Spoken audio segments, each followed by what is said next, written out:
நாக்பூரில் அடிக்கிற வெயிலுக்கு வெளியில் போனாலே அப்படியே தீயா பறக்குதுடா சாமி, அனலாக பறக்குது அப்படிங்கிற மாதிரி போயிட்டுருக்குங்க. அவ்வளோ வெயில்.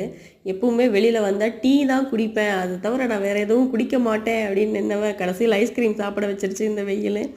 ஐஸ்கிரீமு ஸோ இங்கே வந்து பார்த்திங்கன்னா சர்க்கரை போட்ட தயிர் தான் வந்து ரொம்ப ஃபேமஸ்ஸு. தைன்னு சொல்லுவாங்க, எல்லோரும் அதான் குடிப்பாங்க. அது வந்து எனக்கு சுத்தமாக பிடிக்காது. ஸோ அவர் வந்து அதை சாப்பிட்டாரு. வெயிலுக்கு டீ வேண்டாண்டா சாமி, சரி கடைசிக்கு நம்ம அந்த ஐஸ்கிரீமாவது சாப்பிடுவோம், வேறு ஆப்ஷன் இல்லை அப்படின்னு சொல்லிட்டு நான் பார்த்திங்கன்னா ஐஸ்கிரீம் சாப்பிட ஆரம்பிச்சிட்டேன். அவங்க டீ குடித்தாங்க. அப்புறம் 2 மணி நேரம் ட்ராவல் பண்ணது மறுபடியும் நாக்கு தள்ளிடுச்சு வெயில். ஸோ நமக்கு இங்கே வழக்கம் போல் ரொம்ப ஃபேவரட் கரும்பு ஜூஸ் தான். பார்த்திங்கன்னா ஃபுல்லாக கரும்பு ஜூஸ் வந்து ஏகத்துக்கும் இருக்கும். 7 ரூபா 10 ரூபாய்ன்னு சொல்லிட்டு எல்லா இடங்கள்லையுமே இருக்கும்.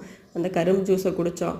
ஒவ்வொரு டைம் ஆக ஆக அப்படியே மணி ஆகவே வெயில் பார்த்திங்கன்னா அனல் ரொம்ப பறக்க ஆரம்பிச்சிருச்சு. மதியம் நம்ம ஊரில் சாப்பிட்ற மாதிரி குழம்பு ரசம்லாம் சாப்பிட முடியாதுங்க. மதியத்துக்கு இங்கே கிடச்சது பார்த்திங்கன்னா பூரி தான். பிரியாணி கிடைக்கும் நாங்கள் கேட்டால் இன்றைக்கி வந்து பிரியாணி சாப்பிட்றதுக்கு இல்லை, அதனால் நான்வெஜ் சாப்பிட்றதுக்கு இல்லைன்னு பூரி சாப்பிட்டோம். ஸோ இன்றைக்கி இது நாள் சூப்பராக போயிடுச்சு.